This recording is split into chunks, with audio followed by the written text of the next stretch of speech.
The Farmer and the Golden Light. The first golden light of dawn, still cool and hesitant, spilled over the rolling fields, painting the dew-kissed grass in shades of liquid gold. It found Silas already awake, seated at his rough-hewn kitchen table. The silence of the house was profound, broken only by the gentle tick-tock of the grandfather clock in the corner, a rhythmic counterpoint to the quiet stirring of the world outside. He had been up for an hour, the familiar weight of the day's responsibilities settling comfortably on his shoulders. A cup of steaming herbal tea, fragrant with mint from his own garden, warmed his hands. Silas's gaze drifted from the steam rising from his mug to the intricate patterns the rising sun cast through the window panes. Each beam illuminated motes of dust dancing in the air, a fleeting ballet of the unseen. His farm, a patchwork of vibrant greens and rich browns, stretched out before him, a testament to generations of dedicated labor. Every fence post, every furrow in the soil, every shingle on the barn roof whispered stories of purposeful toil and quiet endurance. He lived by a creed of self-reliance, a principle ingrained deeper than the roots of his oldest apple tree. The notion of stepping into a store, of selecting items from a brightly lit shelf, was as foreign to him as a journey to the moon. Everything he consumed, from the hearty bread baked in his outdoor oven to the cured meats hanging in the smokehouse, was a product of his own land and hands. The wool for his clothes came from his sheep, spun and woven in the small shed beside the spring house. Even the medicines, simple tinctures and salves, were concocted from herbs he cultivated with meticulous care. This life, while demanding, offered a profound sense of peace and independence that he wouldn't trade for all the conveniences the modern world boasted. Today, however, was less about direct physical labor and more about the intricate dance of planning. The last vestiges of winter's chill had barely receded, yet the promise of spring was already vibrating in the air. The soil, still heavy with moisture, awaited his careful consideration. The coming months would demand foresight, an almost intuitive understanding of the land's rhythms, and an unyielding discipline. This wasn't merely farming, it was a sustained act of creation, a continuous negotiation with nature. He unfolded a large, weathered map of his property across the table, its edges softened by countless uses. The map, hand-drawn and meticulously annotated, was a living document, charting crop rotations, pasture usage, and even the planned locations for future outbuildings. Today's agenda was to finalize the planting schedule for the spring, a decision that would ripple through the entire year.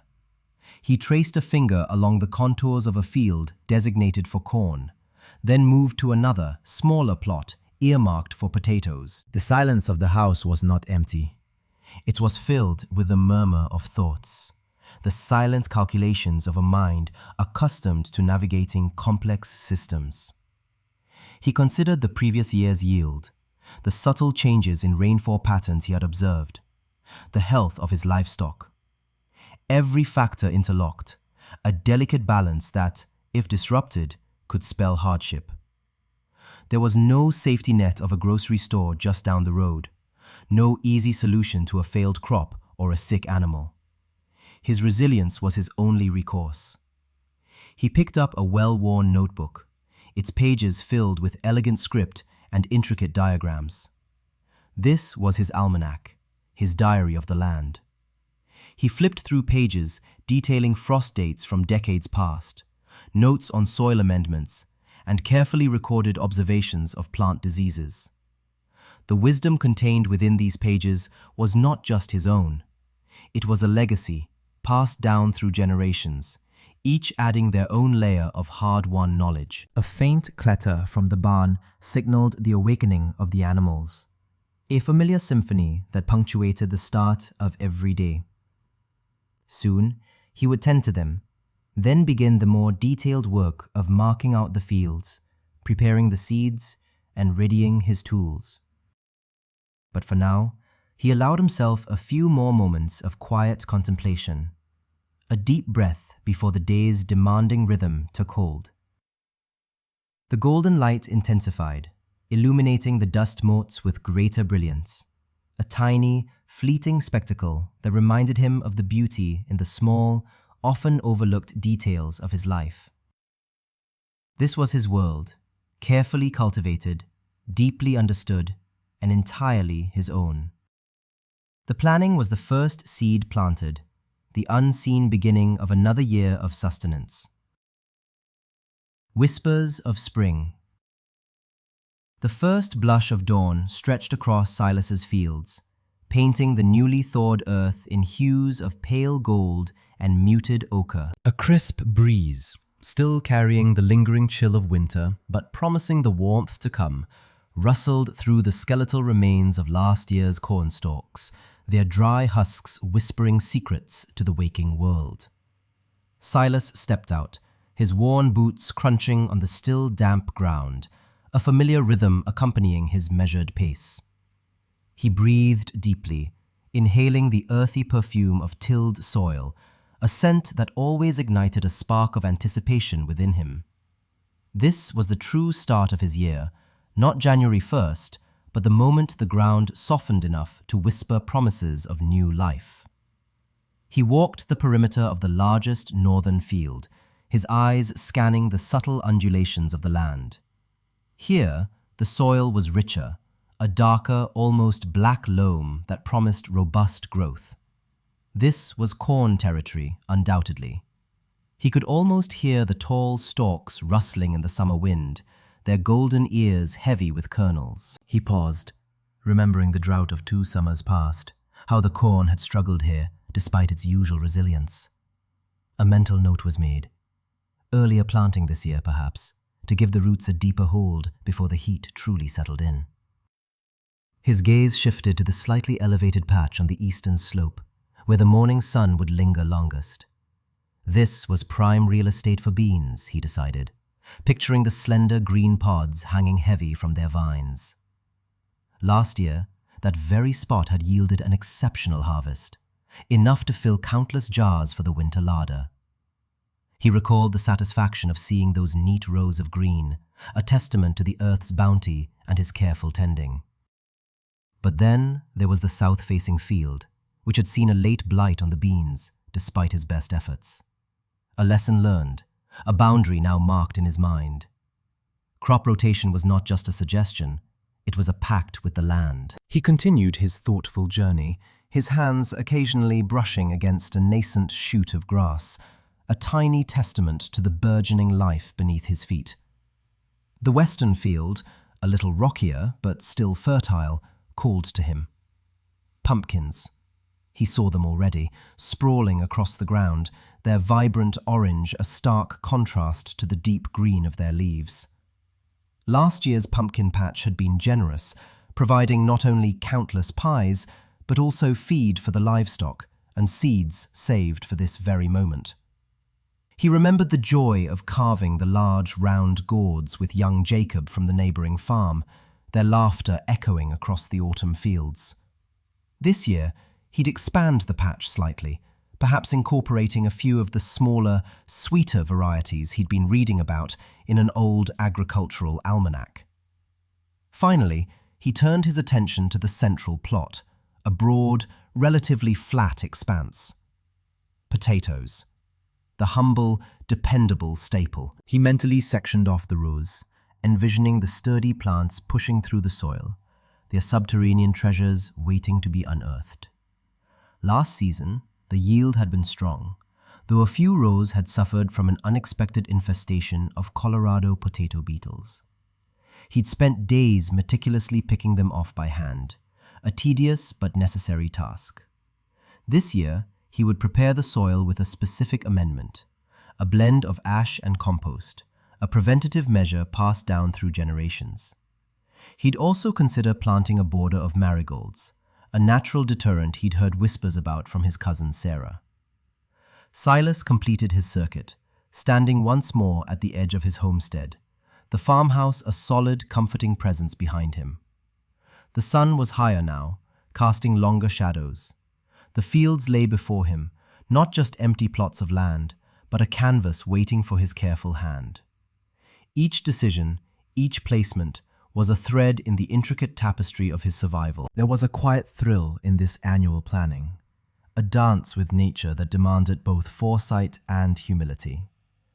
The land would provide, but only if he listened, truly listened, to its ancient whispers. He nodded, a silent agreement with the earth. Spring had arrived, and with it, the serious work of coaxing life from the soil. The moon's calendar. The sun, a blazing eye ascending, painted the worn kitchen table with long, dancing shadows as Silas stepped inside.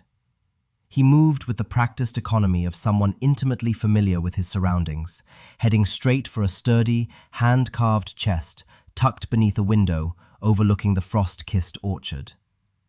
From its depths, he carefully drew out a thick, leather-bound volume.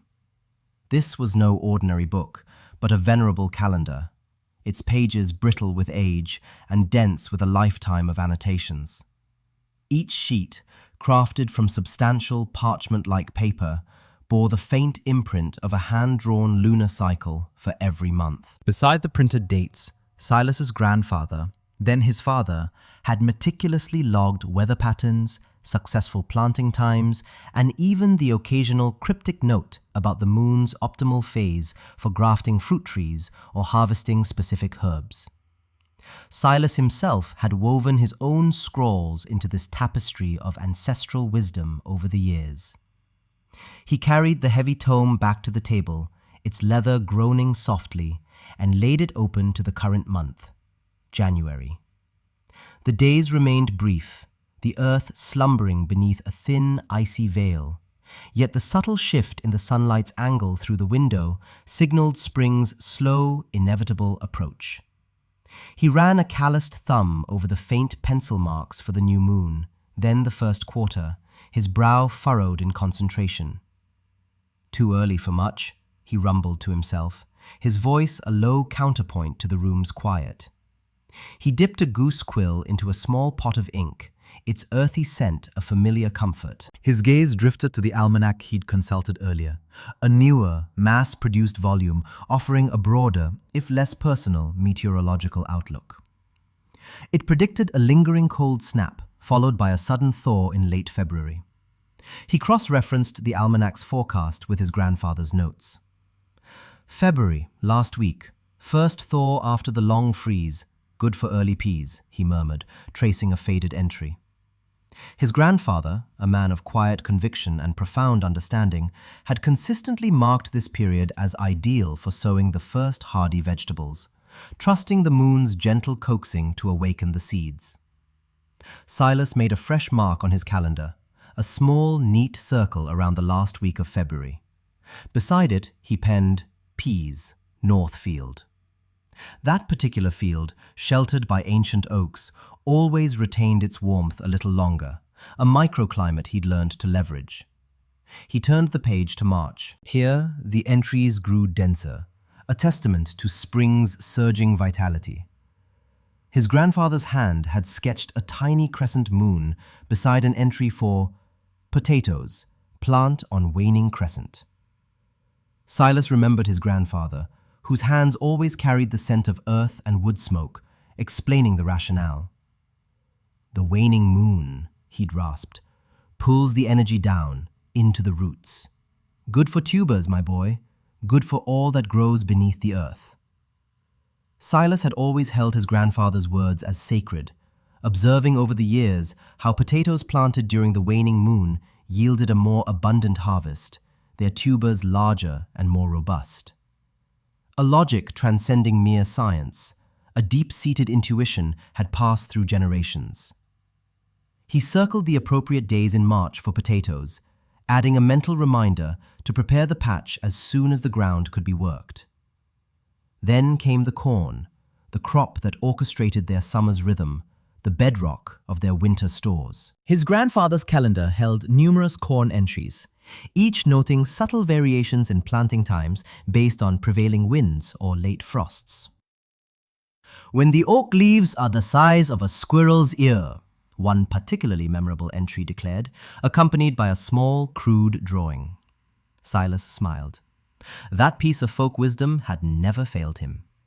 He'd learned to watch the oak by the old spring, its budding leaves a reliable arbiter of the soil's readiness. He marked late April for the corn, a window of days under a waxing moon, ensuring vigorous upward growth.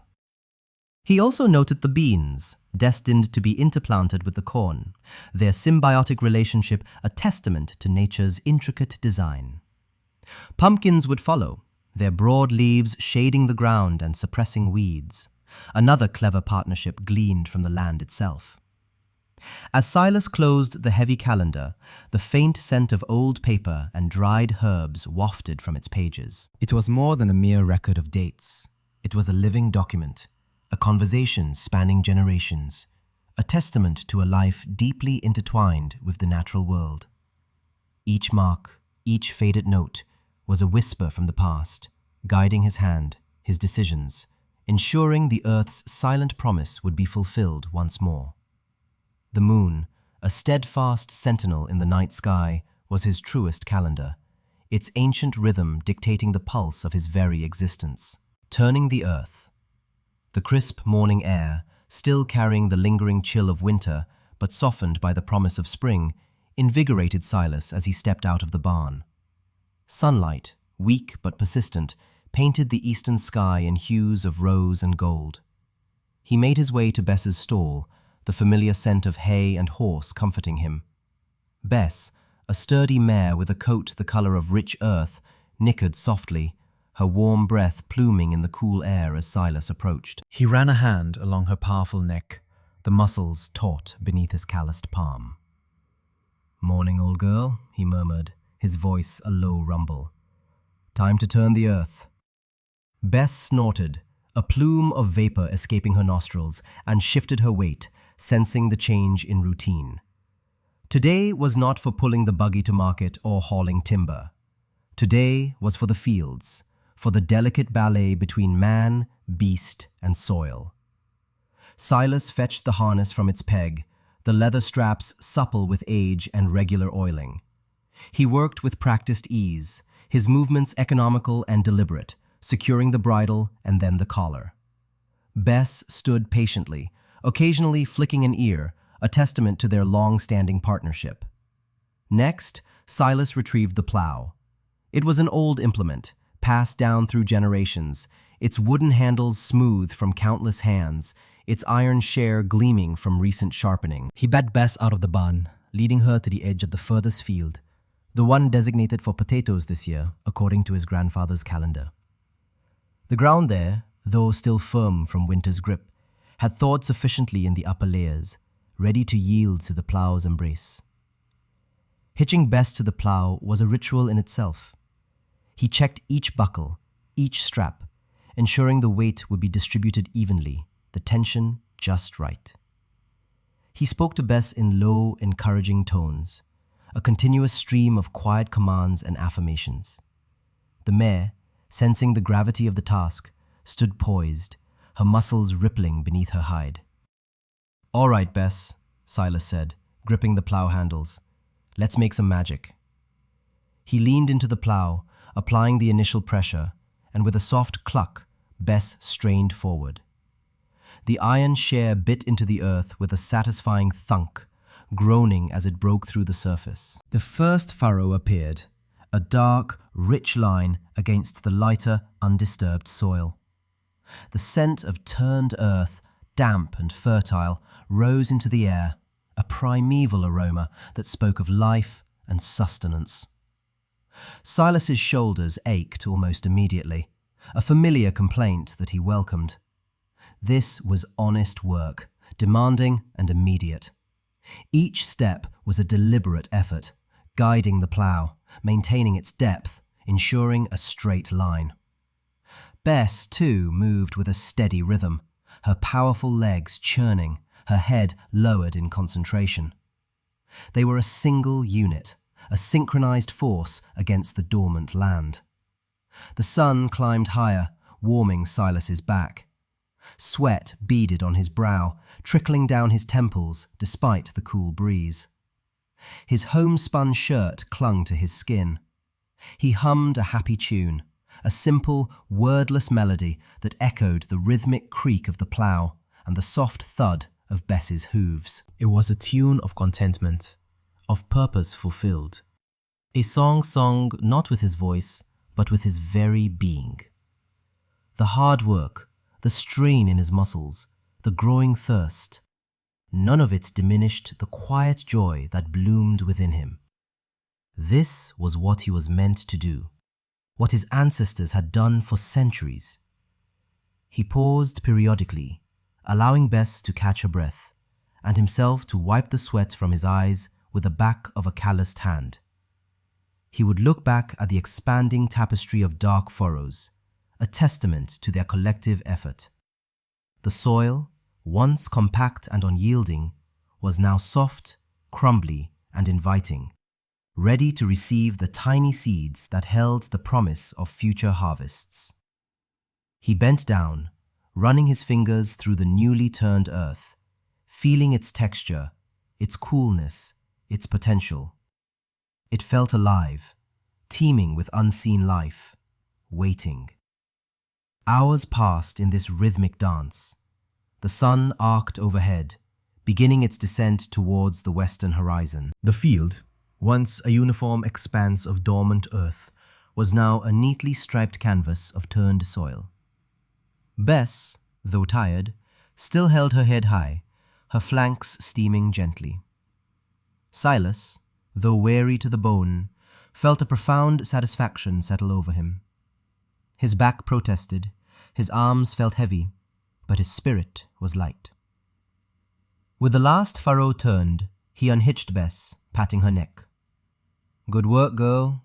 Real good work."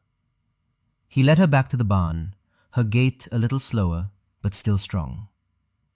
As he rubbed her down, feeding her a generous portion of oats, he looked out at the transformed field. It was ready. The earth, once asleep, was now awakened, breathing, waiting. And so was Silas, ready for the next step, the delicate act of planting, guided by the wisdom of generations and the quiet strength of his own hands. Seeds of promise. The crisp morning air still held the lingering scent of turned earth and Bess's sweat. Silas, however, had exchanged the rhythmic pull of the plough for a different kind of labor. His hands, though calloused and ingrained with soil, now moved with a surprising delicacy. He knelt beside a freshly tilled bed, a small wooden box of seeds nestled beside him. The rising sun cast long shadows across the field, painting the scene in hues of gold and amber. He picked up a pinch of the first seeds, small and uniformly round, like miniature pearls. "Carrots," he murmured, his voice a low rumble against the quiet hum of the awakening farm. He felt their smooth, cool texture between his thumb and forefinger, a familiar sensation that spoke of future sweetness. With practiced precision, he created shallow furrows with the edge of his hand, ensuring they were straight and evenly spaced. Then, with a gentle flick of his wrist, he scattered the tiny spheres, watching them disappear into the dark, welcoming soil. Next came the beans. These were larger, kidney-shaped, mottled with shades of cream and brown. He held a handful, admiring their robust forms, each one a promise of hearty meals. "Grow tall, little ones," he whispered, his eyes tracing the imaginary path their vines would take. He pressed each bean individually into the earth, just deep enough to be protected, yet close enough to the sun's warmth. His movements were slow, deliberate, each placement a conscious act of faith. He imagined the tender green shoots pushing through the soil, reaching for the light. The corn seeds were a vibrant yellow, angular and substantial. He rolled a few between his fingers, feeling their sturdy edges, anticipating the rustle of their stalks in the summer breeze. These required more space, a wider berth to unfurl their broad leaves. He measured the distance instinctively, his internal clock and ancestral knowledge guiding his hand. "May your ears be full and your kernels sweet," he imparted, a blessing on the nascent crop. He envisioned the towering stalks, their tassels catching the wind, a verdant wall against the horizon. Peas followed, small and wrinkled like ancient jewels. Their rough texture spoke of resilience, of a tenacious will to sprout. He envisioned their delicate tendrils climbing the trellises he'd set up weeks ago, a network of green supporting a bounty of pods. "Climb high, my friends," he encouraged, his voice softer now, almost a prayer. He pressed them into the soil with a gentle firmness, picturing the burst of flavor they would offer. He worked steadily through the morning, his back protesting occasionally, but his spirit soaring. There was a profound satisfaction in this act of creation, in placing the potential of life into the waiting earth.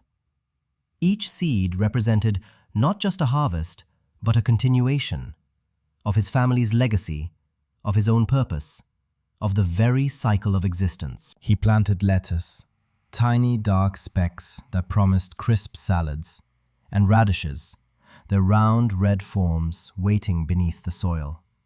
He handled the tomato seeds, minuscule and almost invisible against his palm, with particular care, knowing the sun-drenched flavor they held. As the sun climbed higher, warming his shoulders and the newly planted ground, Silas paused, wiping a bead of sweat from his brow with the back of his hand. He looked across the field, now a patchwork of dark earth and invisible promise. He saw beyond the bare soil, picturing the vibrant tapestry of green that would soon emerge. The sturdy corn, the climbing beans, the leafy greens. He felt the weight of his ancestors' expectations, a comforting presence rather than a burden. He was a link in a long chain, and this act of planting, of nurturing, was his contribution to that unbroken line. A gentle breeze rustled through the nascent growth of winter wheat in a distant field, a whispered reminder of the season's relentless march. Silas took a deep, satisfying breath, the scent of fresh soil filling his lungs. He was tired, a deep, bone-weary exhaustion that was both physical and spiritual. But it was a good tired, a purposeful weariness born of honest labor and a profound connection to the land. The seeds lay dormant beneath the soil, but in Silas's heart the promise of spring had already begun to bloom. Summer's green embrace. The sun, a benevolent eye in the vast summer sky, poured warmth over Silas's farm, coaxing life from the rich earth. Days bled into weeks, each one a tapestry woven with golden light and the soft drum of rain. After the careful placement of seeds, after the quiet anticipation, the land began to stir. First, timid emerald pinpricks pierced the soil, then unfurled into delicate cotyledons, each a promise whispered on the breeze. Silas, a living extension of the land itself, moved with a seasoned rhythm. His mornings began before the dew had fully evaporated, the air thick with the scent of damp soil and burgeoning life. He'd walk the rows, a silent sentinel, observing the subtle shifts in hue, the minute aggressions of a beetle, the thirsty curl of a leaf. The garden, once a meticulously tilled expanse, was now a vibrant, chaotic symphony of greens. Carrot tops, a feathery sea, swayed gently. Beanstalks, robust and ambitious, reached for their trellises, their tendrils grasping with an almost human urgency. Cornstalks, sturdy sentinels, grew taller each day, their nascent tassels hinting at future abundance. Weeding was a meditative dance. Kneeling amongst the burgeoning plants, Silas's calloused fingers moved with practiced efficiency, discerning between the desirable and the invasive. He spoke to the plants in low murmurs, a habit passed down through generations, believing they thrived on the quiet attention. "Easy now, little one," he'd whisper to a struggling tomato plant, gently shoring up its base with a handful of loosened soil. His back ached with a deep, satisfying weariness by midday, a testament to honest labor. The sun warmed his skin, a constant, comforting presence, and the occasional cloud offered a fleeting moment of cool respite. Watering, when the rains faltered, was a methodical process. He'd draw water from the well, the creak of the pulley a familiar companion to the chirping crickets and buzzing bees. The heavy buckets, carried with an even gait, sloshed rhythmically as he moved between the thirsty rows. He knew precisely how much each plant required, a knowledge gleaned from years of careful observation. The water, cool and clear, seeped into the soil, a visible sigh of relief from the parched earth. Tiny droplets clung to the broad leaves of squash plants, glistening like scattered jewels in the morning light. But summer's embrace wasn't without its challenges. The constant battle against pests was an unending skirmish. He'd spend hours examining leaves for the telltale signs of aphids, meticulously plucking Japanese beetles from corn silks, and setting out traps for slugs that threatened to decimate young lettuce. His methods were organic, relying on time-honored remedies and his own ingenuity.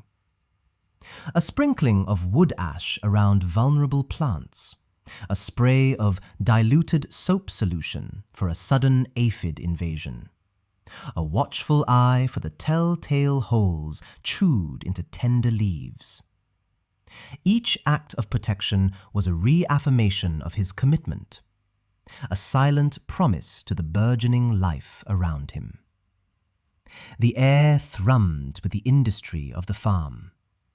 Bees buzzed lazily among the blossoms, their legs heavy with pollen. Birds, their songs a constant chorus, flitted from fence post to branch, keeping a watchful eye for stray grubs. The scent of sun-warmed earth mingled with the sweet perfume of tomato leaves and the sharp, clean aroma of mint growing wild near the chicken coop. This was more than a farm. It was a living, breathing ecosystem, each element interconnected, each contributing to the grand design. As the sun began its slow descent, painting the sky in hues of orange and purple, Silas would walk the perimeter of his land, his gaze sweeping over the burgeoning abundance. The rows of corn stood tall and proud, a green wall against the setting sun. The tomato plants, heavy with developing fruit, promised a harvest of ruby-red jewels. The peas, plump and verdant, hung temptingly from their vines.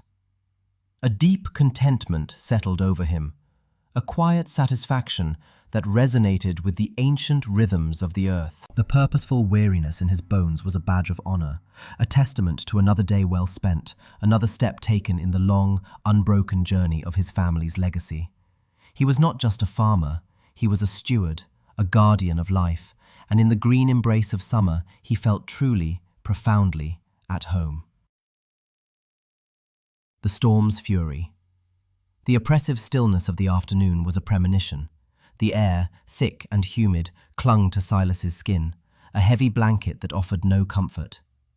He had spent the morning carefully weeding around the burgeoning rows of beans, their delicate tendrils already reaching for the sun, and now a strange quiet descended upon the fields.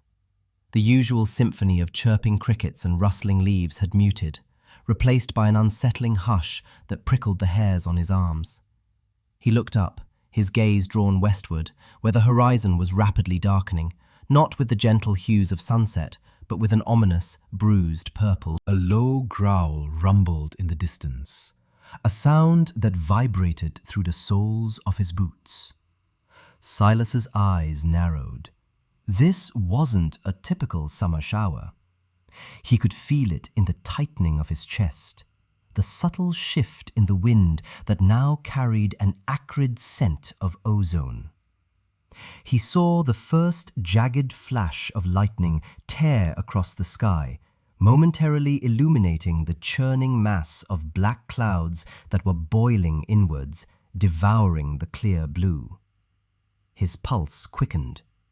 The tender young squash plants, their broad leaves unfurling with such promise, and the rows of nascent corn, barely knee-high, were vulnerable. "Bess!" he called out, his voice a sharp command that cut through the sudden gust of wind. The mare, grazing peacefully by the fence line, lifted her head, her ears swiveling towards him. He didn't wait for her, already striding with purpose towards the shed, his mind racing through a mental inventory of tarps, burlap sacks, anything that could offer protection. The first fat drops of rain splattered against the dry earth, kicking up miniature puffs of dust. They were cold, shockingly so. He wrestled with a heavy canvas tarp, its stiff folds resisting his urgent tugs. The wind was picking up now, a furious swirling force that whipped his coat around him, threatening to snatch the tarp from his grasp. He could hear the distant roar of the storm approaching, a sound like an express train barreling down the tracks. Thunder cracked directly overhead, a deafening explosion that made the ground tremble.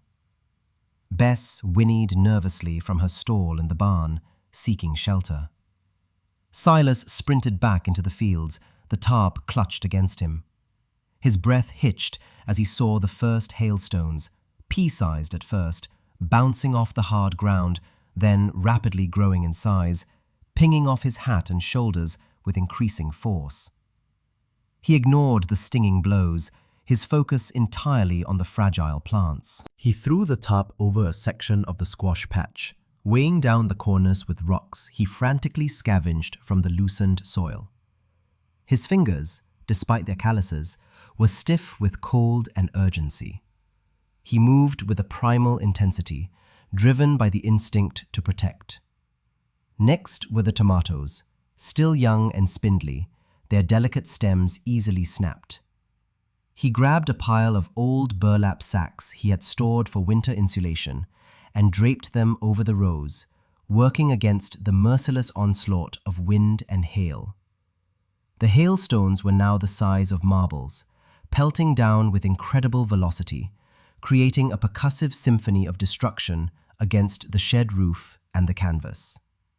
Each impact on the tarp was a stark reminder of what they would do to his precious plants. The air was filled with the metallic scent of rain and earth, mingled with the sharp tang of bruised foliage.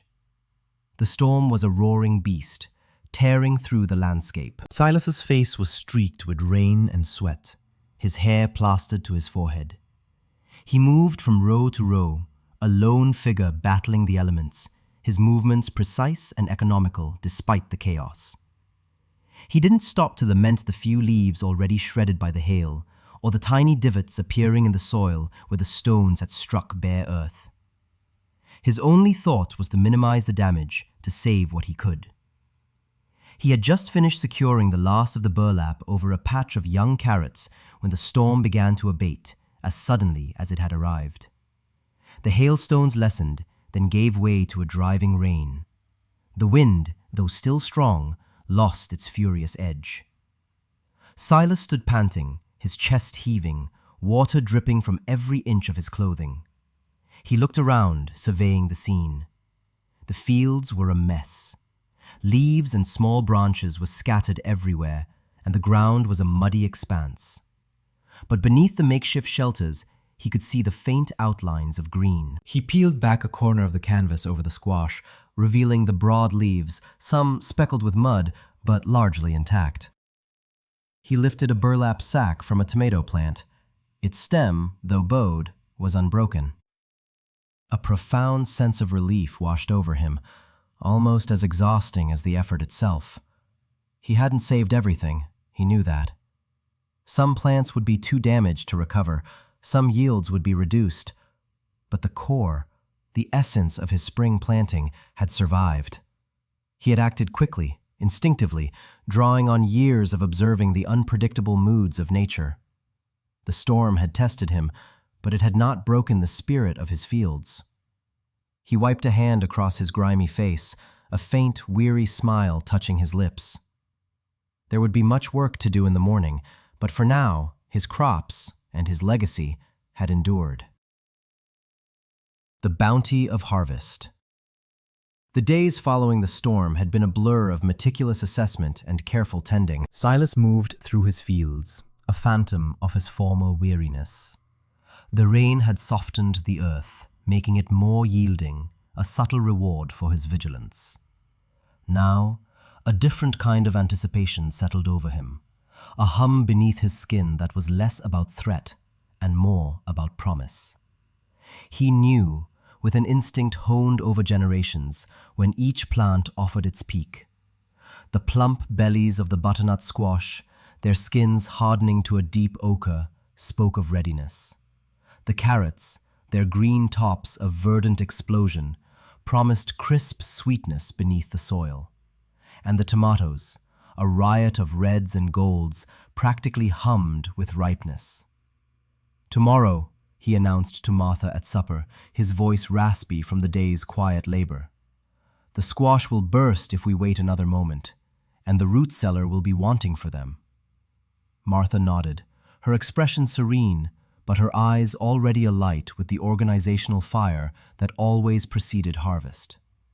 She was the conductor of the kitchen and the pantry, Her systems as intricate and reliable as Silas's planting rotation. Sarah, almost a young woman now, looked up from her embroidery, a smile playing on her lips. Jacob, still a boy with boundless energy, let out a whoop, eager for the structured chaos of harvest season. The next morning, the air was cool and invigorating, carrying the scent of damp earth and distant wood smoke. Silas rose before the sun, taking a moment to survey his fields, the fruits of his labor gleaming with dew. He sharpened his digging fork, feeling the familiar weight of the tool in his hands. By the time the first rays of sunlight brushed the eastern horizon, the entire family was in motion. Martha, efficient and precise, directed Sarah to the tomato patch. "Twist gently, Sarah. We don't want to bruise them. And mind the green ones. They'll ripen inside." Sarah moved with a practiced grace, her basket quickly filling with sun-warmed globes. The air filled with the earthy sweet aroma of ripe tomatoes, a fragrance that always heralded the bounty of late summer. Jacob, armed with a smaller digging fork, joined Silas in the carrot rows. The boy loved the satisfying thunk of the fork entering the softened soil, the gentle tug as a vibrant orange root emerged, clean and bright. "Look, Da, a fat one!" he exclaimed, holding up a carrot the size of his forearm. Silas chuckled, a rare sound, but one filled with genuine warmth. He taught Jacob the rhythm of digging, the careful loosening of the earth, the swift pull that freed the carrot without snapping its delicate tip. They worked in comfortable silence, the soft crunch of soil giving way to their efforts, the occasional murmur of Jacob's excited discoveries. Silas moved methodically through the squash rows, his hands calloused and strong. He twisted each heavy squash from its vine, placing it carefully in the waiting baskets. The sheer volume was staggering, a testament to his diligent care and a land's generosity. The squash, in varying shades of orange, green, and cream, were destined for the cool, dark embrace of the root cellar, where they would keep for months, a vital source of nutrition through the lean winter. By midday, the sun was high, and sweat beaded on Silas's brow. His back ached with a familiar, satisfying fatigue. The fields, once a riot of green and ripening color, were slowly yielding their treasures. The baskets, brimming with produce, were carried in a steady stream to the barn. The barn, usually smelling of hay and livestock, began to transform.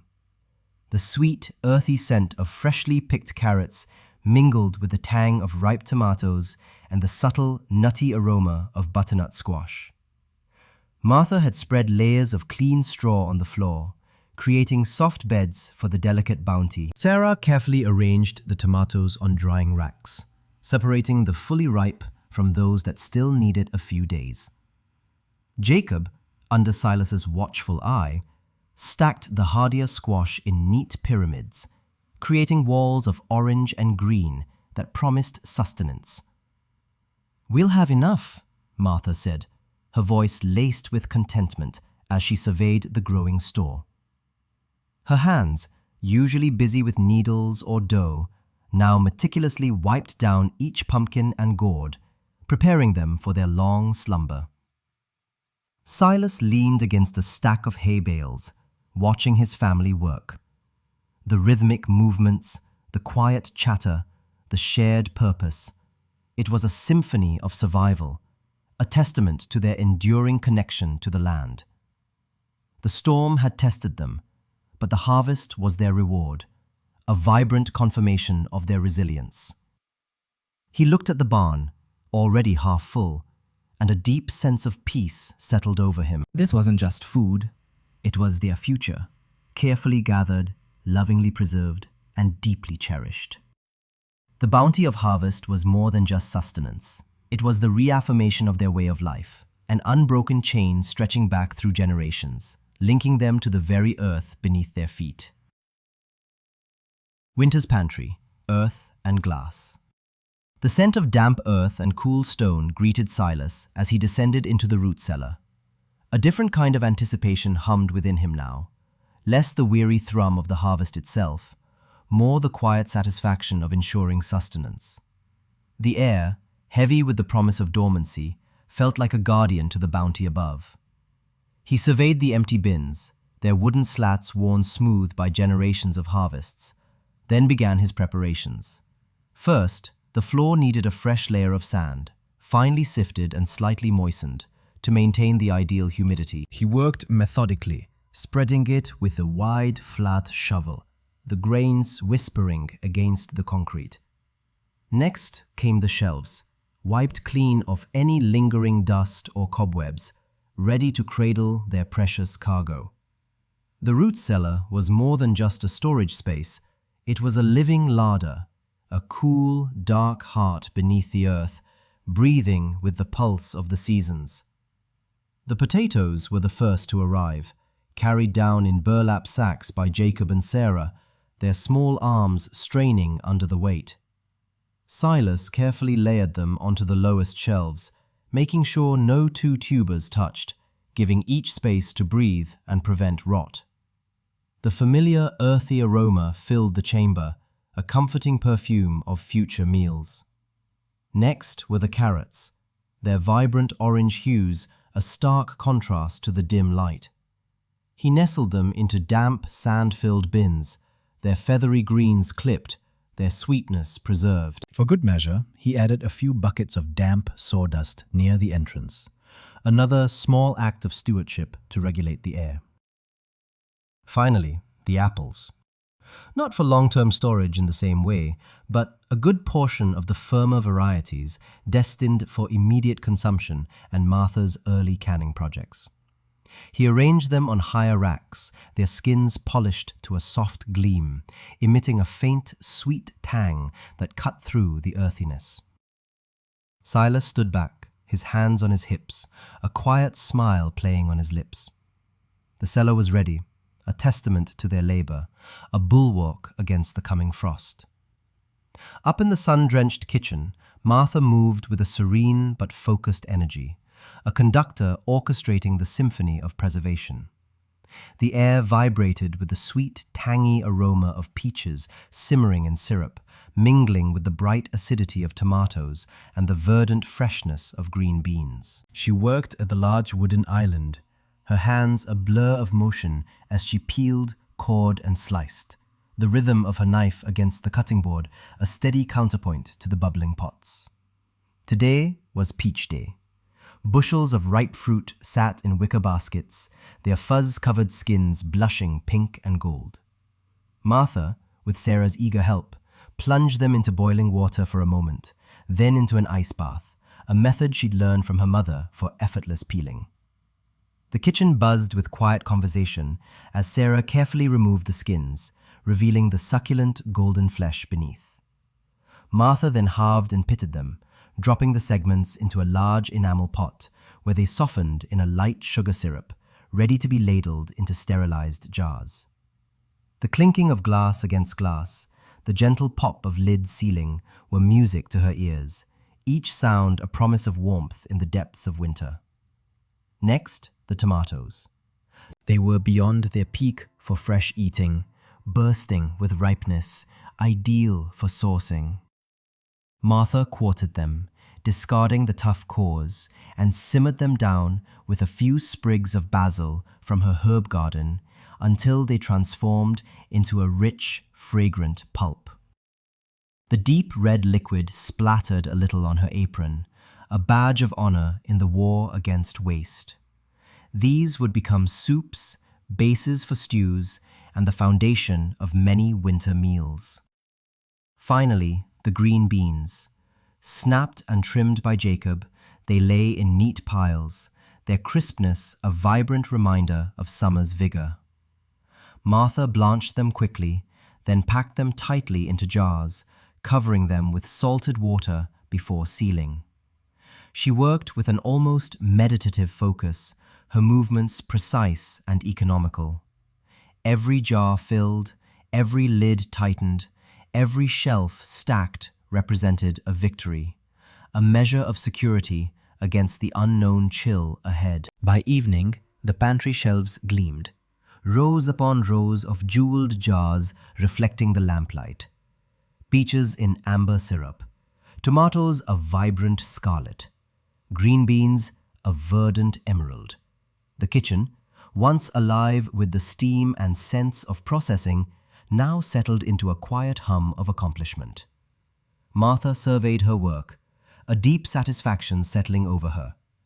Each jar was not merely food, it was stored sunlight, preserved effort, and a tangible expression of love for her family. Winter might bring its harshest winds, but within these walls, through the earth and glass, their household would remain nourished and strong. Winter's pantry, smoke and grain. The scent of cured earth and stored bounty still clung to Silas's clothes as he emerged from the root cellar, a quiet satisfaction settling deep within him. Martha, wiping her hands on her apron, met him at the kitchen door, a similar contentment etched on her face. Her jars of peaches, tomatoes, and beans gleamed on the shelves, a colorful testament to a day well spent. "The larder groans, Martha," he said, a rare smile touching his lips. "And soon the smokehouse will sing," she replied, her eyes twinkling. The unspoken understanding between them was a language honed by years of shared labor and a mutual dedication to their family's well-being. The next morning, the air crackled with a different kind of energy. Today was for meat. Silas moved with a practiced efficiency, his movements economical and precise. He had chosen 2 plump hens and a young pig for this winter's provisions. The process was not without its solemnity. He offered a silent prayer of thanks for the sustenance these animals would provide, a ritual passed down through generations. The chickens were first. Their processing was swift, each feather plucked with practiced ease, the cleaned carcasses then carefully submerged in a brine infused with bay leaves and peppercorns. They would hang in the cool larder for a few days, absorbing the flavors before being smoked lightly. The pig required more dedicated effort. Silas laid out his tools, an array of sharp knives, a heavy cleaver, and a wide wooden table scrubbed clean. He began the intricate task of butchering, separating cuts with an almost surgical precision. The hams and bacon were the jewels of this endeavor. He rubbed each piece generously with a coarse salt mixture, a blend inherited from his grandfather, containing brown sugar, black pepper, and a hint of juniper. The salt would draw out moisture, preserving the meat and deepening its flavor. He worked steadily, his broad hands moving with a fluid grace, turning the raw muscle into future meals. Each slab of bacon, each ham, was meticulously coated, then carefully laid out on racks in the cool, dry smokehouse. For days, a low, smoldering fire of hickory and applewood chips filled the smokehouse with a fragrant, pungent cloud. Silas tended the fire religiously, checking the temperature, adding more wood, ensuring the smoke permeated every fiber of the meat without cooking it too quickly. The air outside the smokehouse grew heavy with a sweet, savory aroma, a promise of winter feasts. The hams, a deep mahogany now, would hang for weeks, transforming into rich, cured treasures. The bacon, sliced thinly, would offer crisp, salty mornings.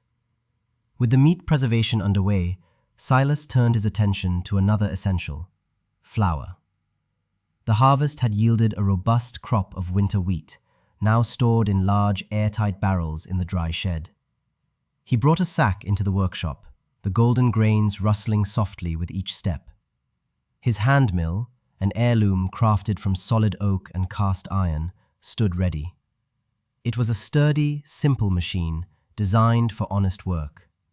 He poured the wheat berries into the hopper, the metallic clang echoing softly in the quiet room. The rhythmic turning of the crank began, a steady, meditative motion that Silas found deeply satisfying.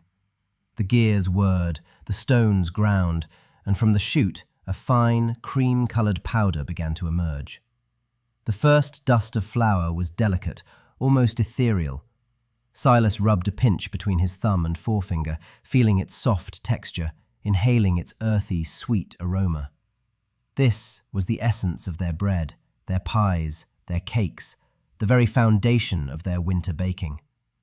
He continued to turn the handle, his muscles working in a steady rhythm, the mill groaning softly in protest and then yielding to his strength. The pile of flour grew, a testament to his labor, a golden mountain promising warmth and nourishment in the cold months ahead. Each revolution of the mill brought him closer to the security of a full pantry, a self-sufficient winter.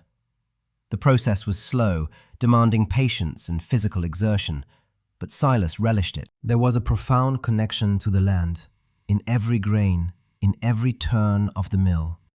He thought of the seeds he had planted in the spring, the gentle rains, the warmth of the summer sun, and now this transformation. It was a cycle, a beautiful, relentless dance between man and nature. By evening, several heavy cloth sacks stood plump with freshly ground flour, ready for Martha's skilled hands. The workshop smelled faintly of wheat, a comforting, wholesome scent. As Silas wiped down the mill, he felt a quiet pride. Their winter pantry was not just a collection of food. It was a carefully constructed bulwark against the harshest season, a testament to their foresight, their discipline, and their unyielding connection to the land that sustained them. The smokehouse continued its slow, fragrant work, and the flour awaited its transformation into sustenance. Winter's embrace would be met with resilience, not fear. The early chill. A crispness had begun to permeate the air, a familiar prelude to the colder months, yet the morning Silas rose to milk the cows held an unusual bite. The window panes, usually clear by now, were etched with delicate frost patterns, intricate as lace. He shivered, pulling his woolen vest tighter, a sense of unease prickling at the back of his neck. The sky, a bruised purple at dawn, offered no comforting streaks of orange. Instead, a heavy, oppressive grey settled over the horizon, pressing down on the world. As he led Buttercup and Daisy back to the barn after their morning milking, a single, tentative snowflake drifted down, landing on his worn glove. Then another, and another. By the time he'd finished mucking out the stalls, a fine dust of white coated the ground. It was far too early for snow, even for their northern valley. A knot tightened in Silas's stomach. He glanced towards the root cellar, its earthen mound a silent promise. Then at the distant fields where the last of the hardy parsnips and carrots still lay buried, awaiting their final harvest. He'd planned to dig them after the next predicted light frost, a process that sweetened their flavor. Within the hour, the tentative flurries transformed into a relentless curtain. Big, wet flakes swirled and danced, driven by a sudden, biting wind that whistled through the eaves of the farmhouse. The world outside the kitchen window rapidly blurred into a monochrome landscape. By noon, the fields were no longer merely dusted, they were swathed in a thick, insulating blanket. The barn, the woodshed, even the well pump, all wore caps of pristine white. The temperature plummeted with an alarming swiftness. Silas stepped outside, pulling his heavy winter coat tight against him, the sudden cold biting at his exposed cheeks. The air was sharp, metallic, tasting of ice. He crunched through the fresh snow, heading towards the small patch where he'd left a row of late-season cabbages, hoping to salvage a few before the deep freeze. As he knelt, his gloved hand plunged into the drifts, searching for the firm heads. His fingers brushed against something hard, unyielding. He tried again, digging deeper, but the ground beneath the snow was already solid, iron-bound.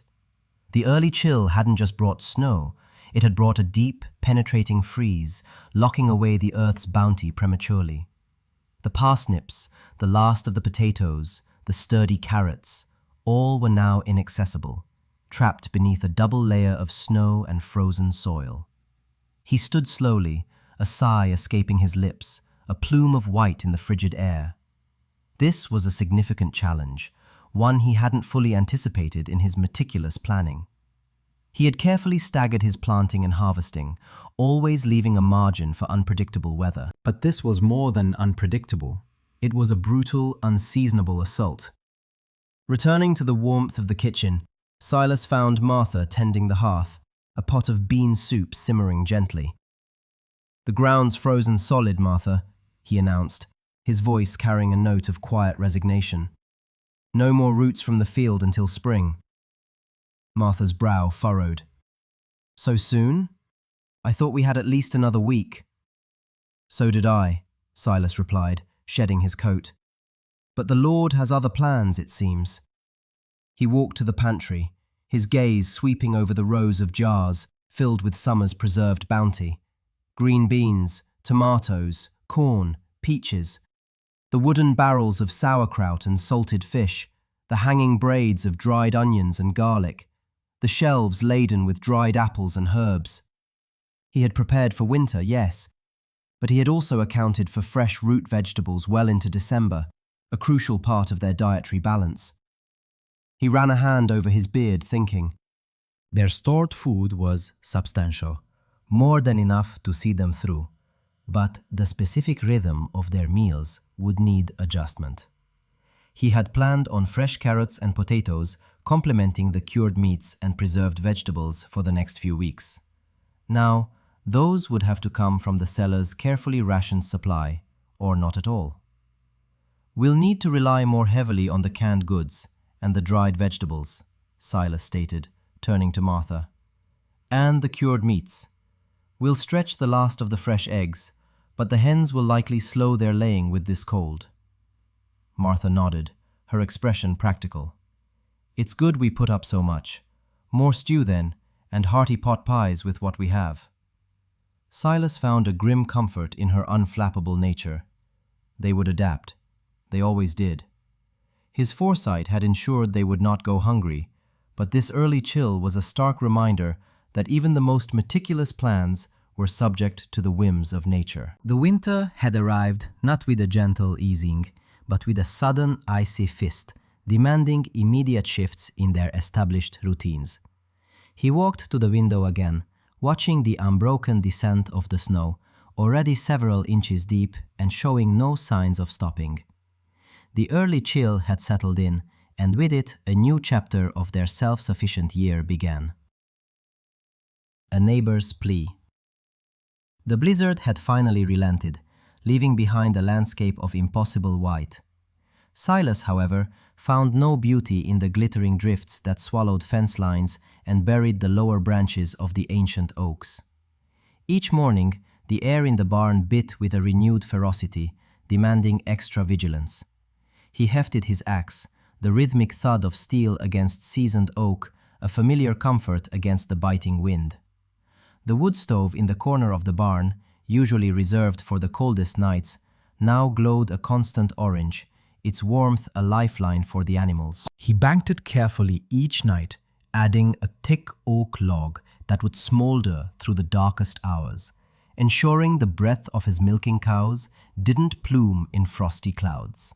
He checked the water troughs, breaking the thin skim of ice that formed even indoors, and ensured the hay racks were piled high.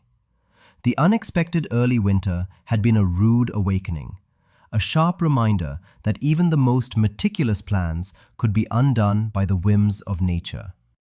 He was in the midst of mucking out the stalls, the earthy scent of straw and manure mingling with the smoky tang from the stove, when a distant figure materialized through the lingering ground fog. It was Jacob, his nearest neighbor, his face a mask of worry. Jacob was a good man, hard-working, but he lacked Silas's deep-seated understanding of the land, his almost instinctual connection to the rhythms of the seasons. He had moved to the valley only a few years back, seeking a simpler life. But the valley, Silas knew, demanded more than just good intentions. "Silas!" Jacob's voice was hoarse, strained. "It's Bess. She's down. Can't get her up." Bess was Jacob's only milking cow, the heart of his small dairy operation. To lose her, especially now, would be a devastating blow. Silas straightened, wiping his hands on his worn trousers. "How long?" "Since last night. Tried everything. She's shivering something awful." Jacob wrung his hands, his gaze pleading. "Don't know what else to do." Silas nodded slowly. The deep snow meant Jacob hadn't been able to get his small tractor started, nor would it have navigated the drifts to reach Bess, who was pastured in a lower field. He grabbed his heavy sheepskin coat and his thickest leather gloves. "Get her inside, Jacob. Even if you have to drag her, we need to get her warm." The walk to Jacob's farm was grueling. Each step sank deep into the pristine snow, the wind whipping at their faces, stinging exposed skin. The silence was profound, broken only by the crunch of their boots and the distant, mournful cry of a hawk. Silas noted the tracks of deer, deeper than usual, indicating their struggle against the elements. He thought of his own stores, the shelves laden with jarred vegetables and cured meats, the root cellar brimming. Their family would endure. But Jacob had not been so diligent. He had relied on a mild winter, had not planned for such an abrupt turn. They found Bess huddled miserably in the snow, her breath shallow, her large brown eyes clouded with pain. She was a Jersey, smaller than Silas's Holsteins, but still a formidable weight. Together, with a makeshift harness of rope and Jacob's strained grunts of effort, they managed to coax and pull the ailing cow, inch by agonizing inch, towards the relative shelter of Jacob's small, unheated barn. Once inside, Silas assessed the situation. Bess was hypothermic, her ears cold to the touch. He ran his hand along her back, feeling the tremor in her muscles. He remembered his grandfather, a man who spoke to the animals as if they were kin, who knew remedies passed down through generations. "Get some water on to boil," Silas instructed, his voice calm, authoritative. "And find me some dried ginger, if you have it. If not, any strong herb will do, comfrey, even dandelion root, and some honey." While Jacob fussed with the kettle, Silas gathered armfuls of straw, piling it thick around Bess, creating a makeshift nest. He massaged her legs, trying to stimulate circulation, whispering reassurances to the trembling animal. The steam from the boiling water filled the small barn, carrying the scent of ginger and honey as Jacob returned with a steaming concoction in a pail. Silas dipped a cloth into the warm liquid, gently rubbing it on Bess's gums, coaxing her to swallow. He mixed a stronger brew, a potent blend of ginger, honey, and a touch of cayenne pepper, a trick he'd learned from his grandmother for stimulating warmth from within. He tilted her head gently, pouring the mixture slowly down her throat, watching as she swallowed, a flicker of awareness returning to her eyes. Hours passed. Silas didn't leave Bess's side, alternating between massaging her limbs, administering the warm drafts, and simply sitting with her, his quiet presence a steady anchor in the cold, dim barn. Jacob, exhausted but relieved, watched him with a mixture of gratitude and awe. As the weak winter sun began its descent, casting long blue shadows across the snow, Bess, with a mighty heave, finally managed to push herself up onto her front legs. A collective sigh of relief escaped both men. "Thank you, Silas," Jacob said, his voice thick with emotion. "You saved her. You saved us." Silas merely nodded, a small, tired smile gracing his lips. He understood. In this unforgiving landscape, the well-being of one's animals was intrinsically linked to the survival of the family. He had simply done what needed to be done, an unspoken obligation of community and shared hardship. As he began the arduous trek back to his own farm, the biting wind felt a little less harsh, the deep snow a little less daunting. The enduring cycle. The lantern cast long dancing shadows across the makeshift stall Jacob had fashioned in his barn. Silas worked methodically, his hands calloused and sure as he applied the last of the herbal poultice to Bess's flank. The cow, still weak, offered a low groan, a stark improvement from the desperate shivers of yesterday. For 2 days, Silas had been a constant presence, tending to Bess with a quiet determination that spoke volumes of his commitment to life, animal or human. Martha had sent over a steady supply of hot broths and thick bread, understanding the demands of such an endeavor. Slowly, painstakingly, Bess had begun to turn the corner, her breathing deepening, the spark of recognition returning to her eyes. The winter, which had descended with a ferocity few remembered, had truly tested the boundaries of their self-sufficiency. The unexpected early blizzards had buried roads and isolated homesteads for weeks on end. For Jacob, who had only recently embraced farming, the challenge had been immense. For Silas and Martha, however, the rhythm of their lives had scarcely faltered. The root cellar, meticulously organized, yielded a bounty of potatoes, carrots, and apples. Jars of pickled beans and preserves lined shelves, a vibrant testament to Martha's industriousness. Smoked meats hung in the smokehouse, a savory promise of sustenance. They ate hearty, simple meals, their table laden with the fruits of their own labor, a stark contrast to the growing scarcity felt by others in the valley. "Another week, and she'll be back to milking," Silas predicted to Jacob, wiping his hands on a rag. Jacob, his face etched with exhaustion and relief, simply nodded, his gratitude evident in his watery eyes. He knew, as did everyone in the small community, that Silas's intervention had saved Bess, and likely a significant portion of Jacob's livelihood. The landscape outside Jacob's barn was still a world of white and muted grays, but a subtle shift had occurred.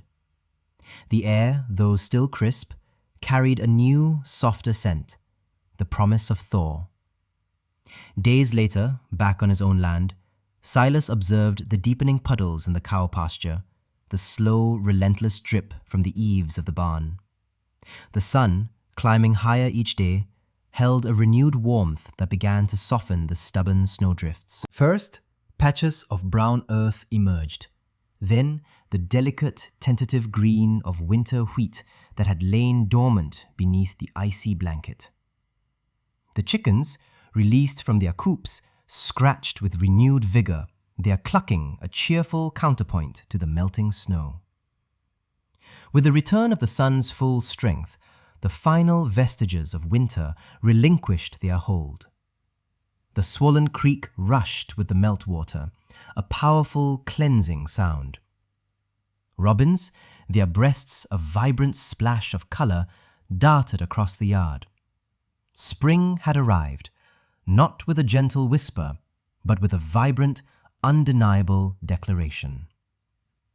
Silas spent his mornings walking the fields, his sturdy boots sinking slightly into the still damp earth. He ran his fingers through the soil, feeling its cool, yielding texture, assessing its readiness. The scent of damp earth and awakening life filled his lungs, a familiar balm. The winter's trials had served only to deepen his conviction in the wisdom of his ways. He had weathered the storm, not by chance, but by design. A design passed down through generations, honed by experience, and rooted in a profound respect for the land. He walked past the newly tilled plot for potatoes, then surveyed the larger field where corn would soon stand tall. His mind was already mapping out the season, calculating planting times, anticipating the needs of each crop. There was a profound satisfaction in this annual ritual, a sense of purpose that transcended mere labor. It was a partnership with the earth, a dance with the seasons. One evening, as the sun dipped below the distant hills, painting the sky in hues of orange and purple, Silas sat on his porch swing. Martha was inside, humming softly as she prepared their simple supper. The air was mild, carrying the distant bleating of lambs and the chirping of crickets. He watched the shadows lengthen across his fields, the land he had nurtured, the land that, in turn, sustained his family. A deep sense of peace settled over him. It wasn't the absence of challenge, for he knew new ones would inevitably arise. It was the quiet confidence born of knowing he could face them. He had provided for his family, not just through the lean months, but had also extended a hand to a neighbor in need. The cycle of life, death, and rebirth played out before him, a timeless story in which he was both participant and guardian. He drew a deep, contented breath, the scent of spring earth a promise of abundance, of continuity, of the enduring legacy he tended with every seed he sowed.